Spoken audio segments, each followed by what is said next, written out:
E aí, galerinha? Tudo certinho? Tudo tranquilo? Tudo joinha? É isso aí! Estamos aqui para mais um conteúdo para você que vai fazer a prova de Maragogi.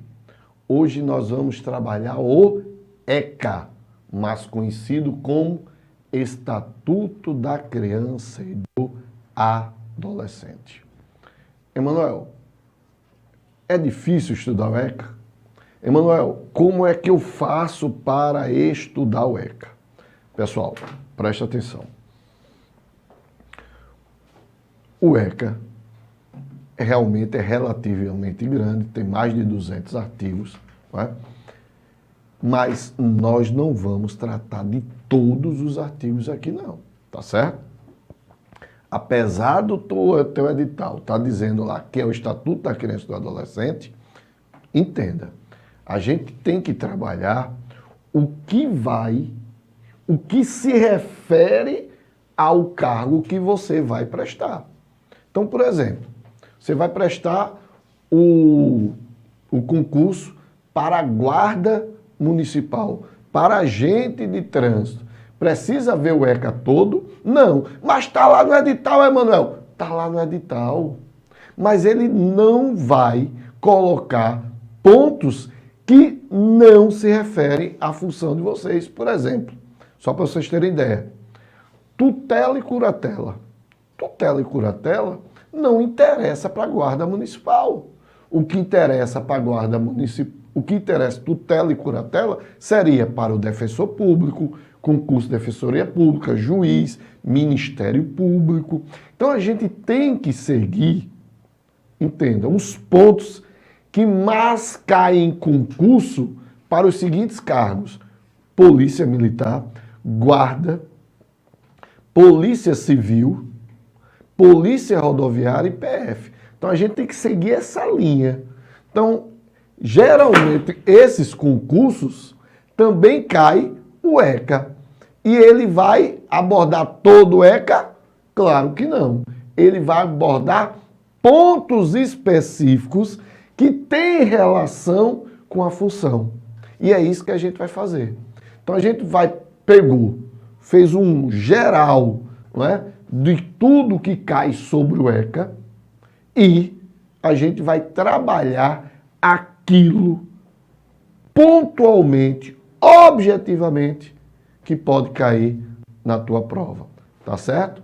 Bem, aí você também pode estar se perguntando, Manuel, para que eu, guarda municipal, estudar o ECA?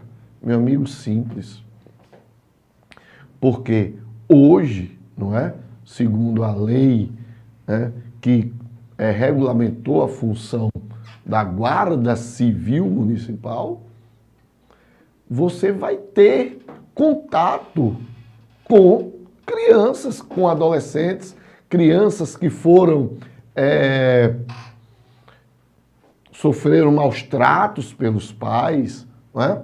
Então, você vai lá junto com o conselho tutelar, então você vai ter esse contato com a criança ou adolescente. Por isso a necessidade do Estatuto da Criança e do Adolescente no teu conteúdo programático na guarda lá de Maragogi, tá certo? Bem, então estudar o ECA. Como se deve estudar o ECA?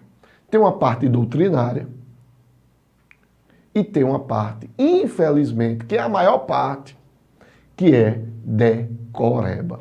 Por isso que a gente tem que ser muito específico, por isso que a gente tem que ter o foco, porque você não tem condições de você decorar os mais de 200 dispositivos do Estatuto da Criança e do Adolescente. Ah, eu vou estudar tudo. Vai se perder, porque você não vai ter condições de decorar. Então a gente tem que ser objetivo, a gente tem que ter uma finalidade. Mostrar o que cai, o que está caindo, para que você faça uma boa prova. Então, vamos ver doutrina? Vamos. Mas a maior parte vai ser decoreba, pessoal. Infelizmente. Infelizmente. Tá certo? Mas, veja bem, pontos que no dia a dia você acaba trazendo para teu estudo e é de fácil compreensão. Beleza? Tranquilo? Muito bem. Então vamos lá. Vamos começar a estudar esse estatuto que é antigo. Agora, com uma coisa importantíssimo, que você pense na tua prova. Pense com a razão e não com o coração. Que a gente vai pensar, eu vou mostrar a casa aqui de crianças, aí você vai dizer, esse safado deveria estar preso, deveria estar não sei o quê. Pessoal, o que importa é a prova. E a lei diz isso. Não importa o que você pensa, importa é o que a lei fala. E é essa lei que você vai fazer da prova. Então, cara, vai com a razão e não com o coração. Beleza? Ou então vai com o coração, mas com o coração puro, achando que todas as crianças, principalmente os adolescentes, são puros, são inocentes. Tá certo? Beleza? Inocente como o professor Isaqueu. Pense no homem inocente. Né? Então, beleza? Então vamos lá. Vamos ver aí na tela aí o que a gente vai trabalhar. Bem, então nós vamos trabalhar o conceito, né, da criança e do adolescente. Então, a gente vai ver que a abrangência dessa disciplina, que não se confunde com a legislação do ECA. Então, o conceito da criança e do adolescente é um conceito muito amplo, tá certo? Então, a gente vai estudar isso. Vamos estudar o ECA, claro. Se a gente estuda o ECA, obrigatoriamente, a gente vai estudar a Constituição Federal, porque não dá para separar o ECA da Constituição Federal, porque na Constituição Federal tem a base para o Estatuto da Criança e do Adolescente. Então, algumas leis brasileiras e a normativa internacional.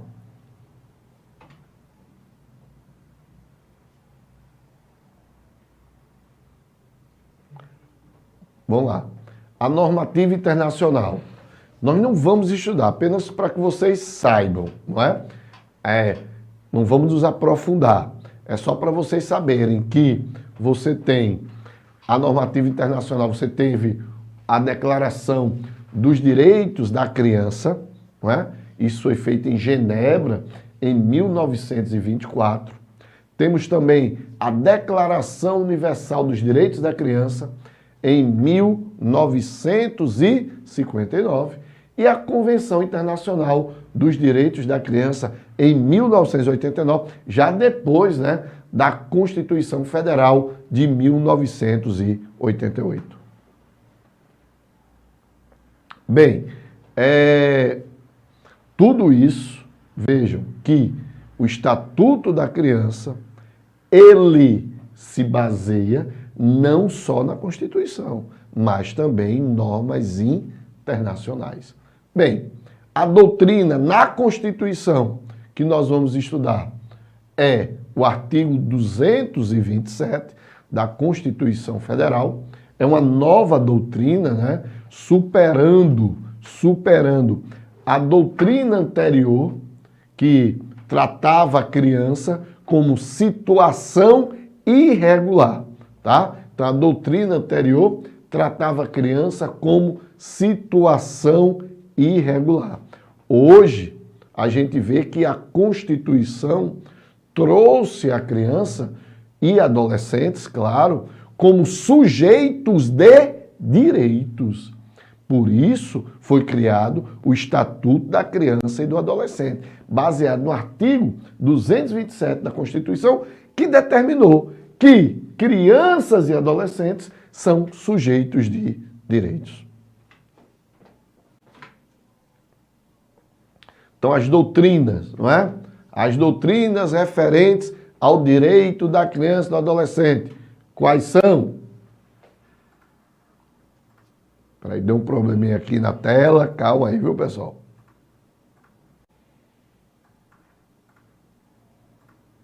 Pronto, agora. Veja só. Emanuel, eu preciso estudar direito penal? Claro que não. Você vai estudar direito penal, mas alguns conceitos de direito penal, obviamente, você vai ter que ter. Então, quando a gente chegar na hora, tá? Eu vou dizer. Então, a gente vai ter que ter uma base, né? Na doutrina penal, tá certo? Para a gente ter. Então, veja. Na doutrina anterior, o que a gente tinha?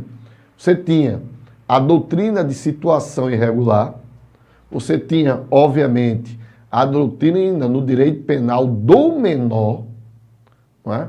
Então, foi criado em 1923 o primeiro juizado de menores e você tinha uma criminalização do menor muito em relação à pobreza. Muito, muito interessante. Aí, com a Constituição de 88. Doutrina situação irregular antes da Constituição de 88, antes do ECA. A doutrina hoje é doutrina de proteção integral à criança, não é? Baseado em normas internacionais, na Constituição Federal, e aí é criado o Estatuto da Criança e do Adolescente.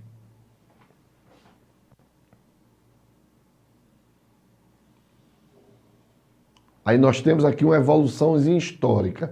Emanuel, vou precisar trabalhar essa evolução histórica? Não, é só para vocês terem ideia. Né? Então, primeiro momento em que se buscou trabalhar com a proteção à criança e do adolescente aconteceu em 1874, no caso Mary Anley. Tá? Depois, em 1924, você tem a Declaração dos Direitos da Criança em Genebra.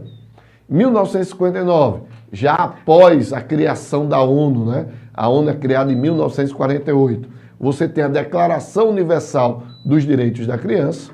Em 1989, você tem a Convenção Internacional dos Direitos da Criança. Aí vem 2008, não é? Que é o início de alterações legislativas no Brasil com âmbito para a proteção do menor. Beleza? Então vamos lá. Então, a partir de agora, aí sim, aí vamos iniciar realmente o Estatuto da Criança e do Adolescente, iniciando por dois dispositivos, que é a Constituição. Lembre-se sempre, a Constituição, ela é a norma que serve de validade para todos os outros elementos, todos os outros disciplinas normativas.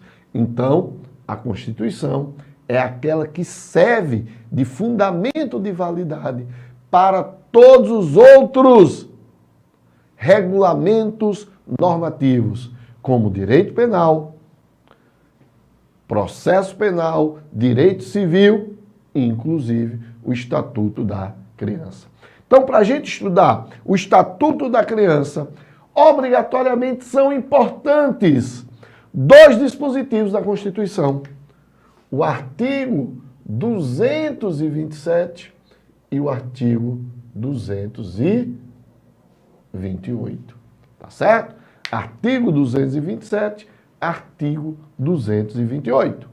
E o que é que o artigo 227 da Constituição nos fala? Bem, lembrando que esse artigo 227, ele está dentro, não é, daquele capítulo da família, da criança e do adolescente.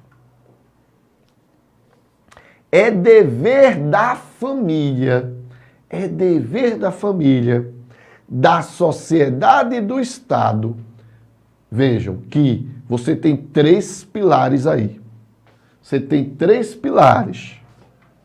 Então, deixa eu apagar aqui. O artigo 227 da Constituição nos informa três pilares. A família, a sociedade e o Estado. Aí, isso é bom porque, por exemplo, é muito comum os pais, que não são pais realmente, chega para a criança, a escola deve educar. A escola deve educar. Fudeu os professores, né? Por quê? Porque a responsabilidade, pessoal, a escola estaria aqui, a responsabilidade não é somente da sociedade educada, não. A sociedade, a responsabilidade da educação também é da família. E tem pais que não, né? A escola educa, ou seja, o pirraia, a criança, o adolescente, não tem uma educação em casa, aí o que é que acontece? Fode o professor. Fode o professor. Chega a criança lá, mal educada, revoltada, não é? Muitas vezes sofreu maus tratos em casa, sofreu assédio, abuso sexual. Aí fica só para a sociedade? Não. Deve ter, um conjunto. A responsabilidade, não é? Quem deve assegurar a criança e o adolescente ao jovem, não é? São esses três. A família, a sociedade e o Estado. Bora lá, continuar aí. Então é dever da família, da sociedade e do Estado assegurar a criança, ao adolescente, ao jovem, com absoluta prioridade, o direito à vida, à saúde, à alimentação, olha aí aquilo que eu falei, à educação, ao lazer, à profissionalização, à cultura, à dignidade, muito importante, isso a gente vai ver lá no artigo 4º do Estatuto da Criança e do Adolescente, a questão, né, que o Estatuto da Criança e do Adolescente, ela dá esse suporte, ela tem como finalidade, tem como objetivo a dignidade da criança, que é um fundamento da República Federativa do Brasil, previsto lá no artigo 1º, que é a dignidade da pessoa humana. Então, a criança, ela tem direitos fundamentais. O adolescente, ela tem direitos fundamentais. Por quê? Porque ela está dentro, não é, daquela ideia da dignidade da pessoa humana. A liberdade e a convivência familiar e comunitária. Olha aí, presta atenção nisso aí. Convivência familiar e comunitária. Isso quer dizer o quê? Que a criança, ela tem que ser levada à socialização. Preste atenção. Eu não posso criar minha criança, eu não posso criar meu adolescente isolado do mundo, porque isso afeta a sua dignidade como pessoa humana. Por quê? Porque o ser humano, o indivíduo, ele nasce para socializar. Então, por isso que a Constituição fala, não é? Na questão da convivência, não só familiar, como comunitária, que é a socialização do indivíduo. Isso é importante para o seu crescimento, não é? Para o seu desenvolvimento pessoal e social. O anterior ainda. Opa aí. Além de colocá-los a salvo de toda forma de negligência, discriminação, exploração, violência, crueldade e opressão. Artigo 228, a gente vai ver agora não. Primeiro eu quero que vocês tenham uma geralzinha, eu fiz um esqueminha ali, uma artezinha, é mais ou menos isso aqui, ó. Então você tem o artigo 227, combinado com o artigo 4º do Estatuto da Criança e do Adolescente, que eu falei para vocês, a questão da dignidade. Então ó, No centro. No centro, os 3 pilares. É dever da família. É dever da sociedade. E do poder público, que representa o Estado, assegurar liberdade, saúde, né? Direito à vida, dignidade, cultura, lazer, profissionalização, esporte, convivência comunitária, convivência familiar, educação, respeito. Tá certo? Então, você vai, quando você lê o artigo 227, o que você vai fazer? Você vai lá no artigo 4º, lá do ECA. Faz essa leitura em conjunto. 227 e 4º do ECA. Tá certo? Beleza? Agora sim. Visto isso, a gente volta para o artigo 228. Por que é importante a gente analisar o artigo 228? Porque a maioria das questões que a gente vai ver trata do chamado ato infracional, atos infracionais. A gente vai ver muitas questões que vão trabalhar atos infracionais, que é lá adiante, não é agora. Agora a gente vai trabalhar os chamados princípios fundamentais do ECA, tá certo? Para depois chegar nos atos infracionais. Mas você, para iniciar o ECA, você obrigatoriamente tem que entender o artigo 228 e mais 2 artigos que eu vou ler para vocês, tá certo? Mas a ideia é o seguinte, olha o que o artigo 228 diz. São penalmente inimputáveis os menores de 18 anos sujeitos às normas da legislação especial. Então, meus amigos, é o seguinte. Em direito penal, quem já estudou comigo, eu digo para vocês que dentro dos elementos da culpabilidade, que são 3, potencial consciência da ilicitude, não é? Inexigibilidade de conduta diversa, não é? Exigibilidade de conduta diversa e inimputabilidade penal ou imputabilidade penal. O que ele diz aqui? Então, no elemento culpabilidade, você tem a imputabilidade. No elemento culpabilidade, você tem um dos elementos da culpabilidade, é a imputabilidade. E o que é a imputabilidade?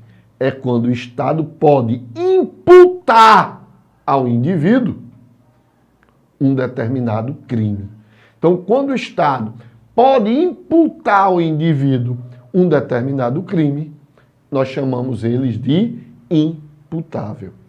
E uma das formas do Estado imputar ao indivíduo um determinado crime é quando esse indivíduo, através de um critério chamado critério biológico, ele tem o pleno discernimento. Ele tem o pleno discernimento de saber o que é certo e o que é errado. E quando esse cara tem esse discernimento, segundo o critério biológico, aos 18 anos. Então, segundo o Código Penal, que está lá no artigo 27 do Código Penal, artigo 27 do Código Penal, o indivíduo só pode responder pelos seus atos se ele tiver 18 anos. Então, na culpabilidade, que busca um juízo de valor, que juízo de valor é o discernimento, quando o indivíduo sabe o que é certo ou errado, na nossa legislação brasileira, só aos 18 anos. Isso quer dizer o quê? Que só comete crime o indivíduo que tem 18 anos, que tem o discernimento. Emanuel, os doidos, vamos esquecer os doidos. Os doidos não estão dentro do Estatuto da Criança e do Adolescente, não.